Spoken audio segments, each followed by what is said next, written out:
আসসালামু আলাইকুম। এশা কিচেন ওয়ার্ল্ডের আরেকটি নতুন রেসিপিতে আপনাদের সবাইকে স্বাগত জানাই। আজকে আমার রেসিপি দক্ষিণ অঞ্চলের বিখ্যাত সিমের সেসকি। নামটা শুনে একটু ভিন্নতা লাগলেও খেতে কিন্তু দুর্দান্ত হয়। আর এই রান্নার মূল দুটো ইনগ্রিডিয়েন্ট হচ্ছে সিম আর রসুন।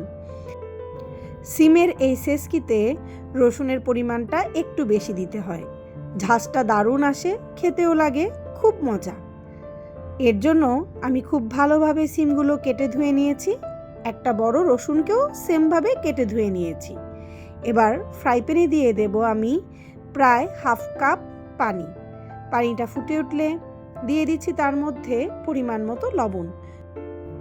লবণটা একটু বুঝে শুনে দেবেন, কারণ যখন পানির মধ্যে সিমটাকে ফুটাবো তখন লবণ কিন্তু সিমের মধ্যে ঢুকে যাবে।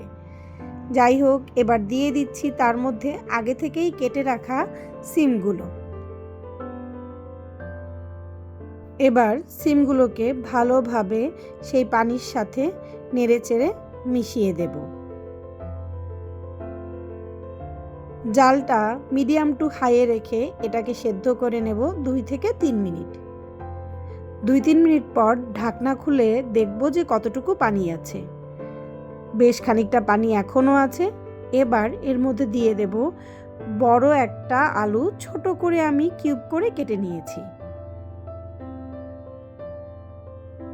এই রান্নার ক্ষেত্রে সিমটা খুব ভালোভাবে সেদ্ধ হয়ে ভাঙা ভাঙা হয়ে যাবে, কিন্তু আলু সিদ্ধ হলেও ভাঙা যাবে না, আলুগুলো গোটা গোটা থাকবে।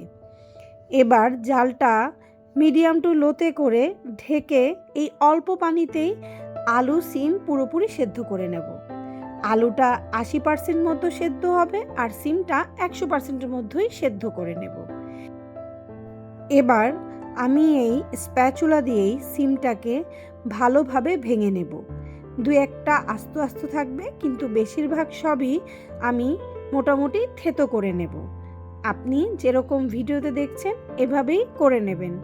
আপনার কাছে যদি ঘুটনি থাকে সেটা দিয়েও করতে পারেন, তবে দেখবেন আলুটা যেন ভেঙে না যায়। ভিডিওতে যেরকম দেখিয়েছি আধা ভাঙা করে ভেঙে নেবেন। এবার আমি একটা শিলপাটা নিয়ে নিয়েছি, তার মধ্যে দিয়ে দেব আগে থেকেই যে কেটে ধুয়ে রেখেছিলাম সেই রসুনগুলো। এবার নোড়া দিয়ে এটাকে থেতলে নেব। আমি কিন্তু এটাকে বাটবো না, শিলপাটায় এটাকে ভালোভাবে থেতলে নেব। এর সাথে দিয়ে দেব আমি কয়েকটা কাঁচামরিচ। আপনি আপনার ঝাল অনুযায়ী কাঁচামরিচ বাড়িয়ে কমিয়ে নিতে পারেন। আমি এখানে 3টা কাঁচামরিচ নিয়ে নিয়েছি। সব কিছুকেই এবার ভালোভাবে থেতলে নিচ্ছি। ভিডিওতে দেখলেই বুঝতে পারছেন আমি কিভাবে এগুলাকে থেতলে নিয়েছি। এবার এর মধ্যে দিয়ে দেব কুচি করে কেটে রাখা পেঁয়াজ। এটাকেও আমি খুব ভালোভাবে আলতো হাতে থেতলে নেব।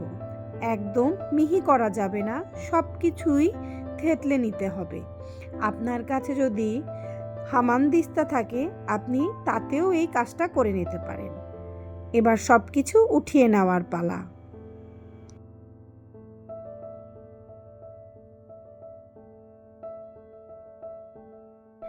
এবার ফ্রাই প্যানটা গরম করে তার মধ্যে দিয়ে দেব বেশ খানিকটা সরিষার তেল। পুরো রান্নাটাই এখানে সরিষার তেলে হবে। তার মধ্যে দিয়ে দেব হাফ চা চামচ কালো জিরা এবং হাফ চা চামচ জিরা। তার মধ্যে দিয়ে দিচ্ছি 3টা ভেঙে রাখা শুকনো মরিচ। কয়েক সেকেন্ড ভেজে নেব, বেশি ভাজতে যাবেন না যেন এগুলো পুড়ে না যায়। তার মধ্যে দিয়ে দিচ্ছি সেই থেতো করে রাখা রসুন, পেঁয়াজ ও কাঁচামরিচের মিশ্রণটা। এবার এই তেলের সাথে এই মিশ্রণটা একটু সময় নিয়ে মিডিয়াম টু লো আঁচে ভেজে নিতে হবে। একদম ভেজে লালচে লালচে করে নেওয়া যাবে না। গোল্ডেন ব্রাউন হলে তার মধ্যে দিয়ে দেব হালকা হলুদ এবং অল্প একটু মরিচের গুঁড়া।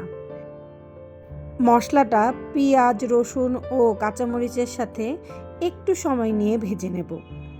পুড়িয়ে ফেলবেন না, তাহলে কিন্তু স্বাদটা তেতো হয়ে যাবে। এবার তার মধ্যে দিয়ে দিচ্ছি সেই আগে থেকে সেদ্ধ করে রাখা আলু ও সিমের মিশ্রণটা। এবার ভালোভাবে নেড়েচেড়ে এই তেল মশলার সাথে আলু সিমটাকে ভাজা ভাজা করে নিতে হবে। তবে অবশ্যই এটা মিডিয়াম আঁচে করবেন। হাই আঁচে করলে কিন্তু সিমগুলো শক্ত শক্ত হয়ে যাবে, সিমের মধ্যে জুসি ভাব থাকবে না, খেতে একটুও ভালো লাগবে না। ভিডিওতে দেখতেই পাচ্ছেন হালকা ভাজা দেওয়ার পরে এটাকে আমি ঢেকে দিচ্ছি 4-5 মিনিটের জন্য। তখন চুলার আঁচটা অবশ্যই লো করে দেবেন। এতে করে রসুন, কালো জিরা, জিরা এই যে ফ্লেভারটা এটা আলু আর সিমের মধ্যে খুব ভালোভাবে ঢুকে যাবে। সিদ্ধ করার সময় লবণ দিয়েছিলাম, আমার কাছে মনে হয়েছে আরেকটু লাগবে, তাই সেটা দিয়ে আবার একটু ভেজে নিচ্ছি।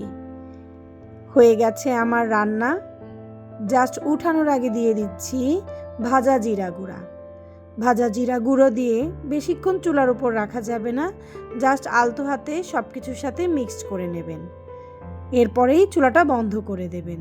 দেখবেন দারুণ একটা ফ্লেভার এবং গন্ধ আপনার চারিদিকে ছড়িয়ে পড়েছে। হয়ে গেছে আমার সিমের সেসকি।